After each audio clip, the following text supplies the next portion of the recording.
So, guys, have you figured it out how Bruce Wayne got back to Gotham without being detected? He was trained by the League of Assassins, guys. Hey, everybody, this is David, and today I'm going to be talking about The Dark Knight Rises, Christopher Nolan's final Batman film, starring Christian Bale, Tom Hardy, Anne Hathaway, and a whole bunch of other great, amazing actors. So, what did I think about this movie? This is movie I know is a film that gets a lot of flack, and a lot of people says there's a lot of problems with this movie. And I'm gonna tell you guys the truth. I do not see anything wrong with The Dark Knight Rises. I think it's almost as good as The Dark Knight. I probably enjoy this one even a little bit more than Batman Begins. I love Batman Begins as well. I think it's one of the greatest origin stories for a superhero of all time. But The Dark Knight Rises to me is a little bit of a step up and a little bit of a step down from Dark Knight. I can admit that much. So, what were the things that were good and bad about it? Here we go. First of all, this entire cast is great. And Christian Bale, I raved about him, I'm sure, in the Batman Begins review and the Dark Knight review, which I just did not too long ago.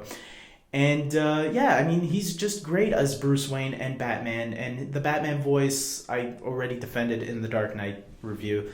I don't think it's that bad. And I just think it takes time getting used to. And once you're used to it, I think you either like it or you hate it. And so it's a win-lose scenario. You either, pick one. Tom Hardy, on the other hand, a lot of people say his mumbling is too distracting or it's hard to understand. For me, I think Tom Hardy, I hear him perfectly. I hear every single word perfectly. I can understand every sentence he says. So again, just like Christian Bale, I don't see that. Unless you're someone that has problems listening to accents, I don't see anything wrong with his Sean Connery impression. Anne Hathaway as Catwoman, wow, this is a huge improvement over Halle Berry, who played Catwoman, Patience Phillips. And, it's great having a more faithful adaptation to Catwoman. I haven't seen Catwoman played like this since Michelle Pfeiffer back in '92, so it was great having sort of that feel again, but in a Christopher Nolan film, and I really liked it. Obviously, this is a more realistic Catwoman. She didn't get her powers because she wasn't bitten by cats or whatever that was in Batman Returns, but she's just a woman trying to survive the streets of Gotham, and I really like that. I think it makes her a really strong character. Bringing back the League of Assassins was really cool because it really does make the entire Christopher Nolan Batman trilogy feel like a whole trilogy, a beginning, a middle, and now an end. And that's what I really like about it. If you view it just as Christopher Nolan's trilogy, it's really great. And I have a feeling there are some people that didn't like it because he didn't leave it open-ended, where, the next director could pick up where Nolan left off and could take it in any direction they want. And I think he didn't need to. I think this was still during the time before the cinematic universes were going. The Avengers had just come out this year with the Dark Knight Rises, and so Marvel was paving the way for that.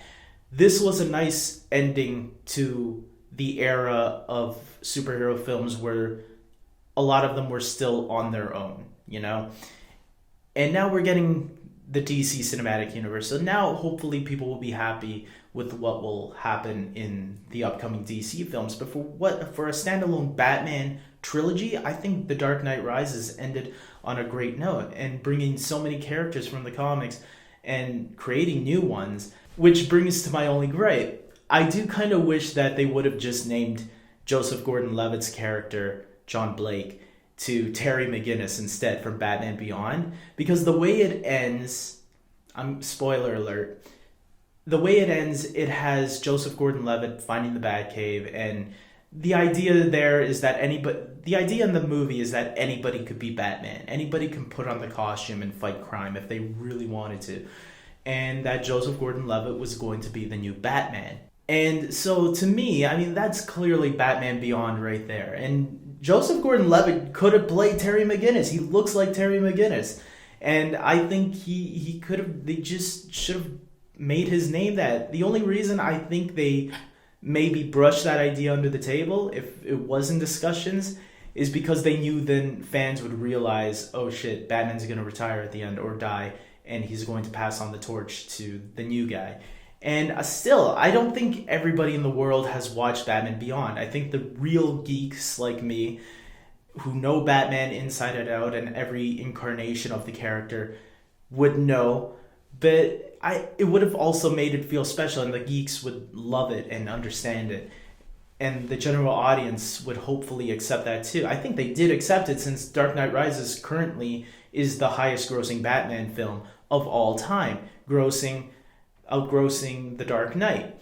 Which also brings to perspective that, people who thought that Heath Ledger's death was the reason why the movie made so much money, Dark Knight Rises, remember, made a little bit more, and everybody was well aware that Heath Ledger was not going to be in The Dark Knight Rises. They didn't show him in any of the trailers or anything. The movie made more money because they liked what Christopher Nolan did with the first two Batman films. There's so much you can say about these Batman movies that Christopher Nolan has created, but I feel this was the very first superhero trilogy that really did it all. I think it really had a great start, a great middle, and a great ending.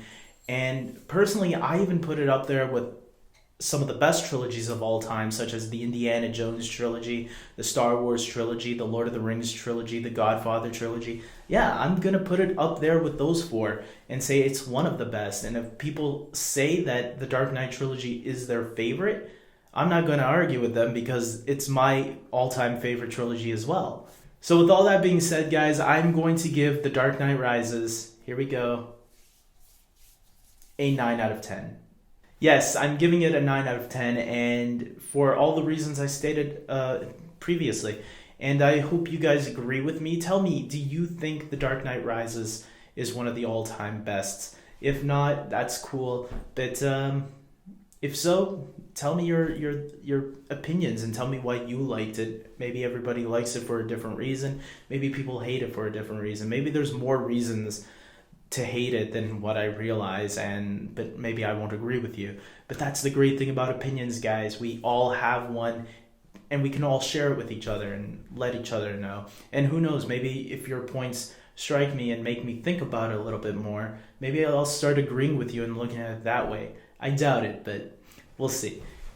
Anyways, guys, that's it for this video. I am ending it here. I think one more movie to go, Man of Steel. Can't wait. And then it's almost time for Batman v Superman. This is going to be freaking awesome, seeing the two biggest icons hit the screen together, and I can't wait. So until next time, take care.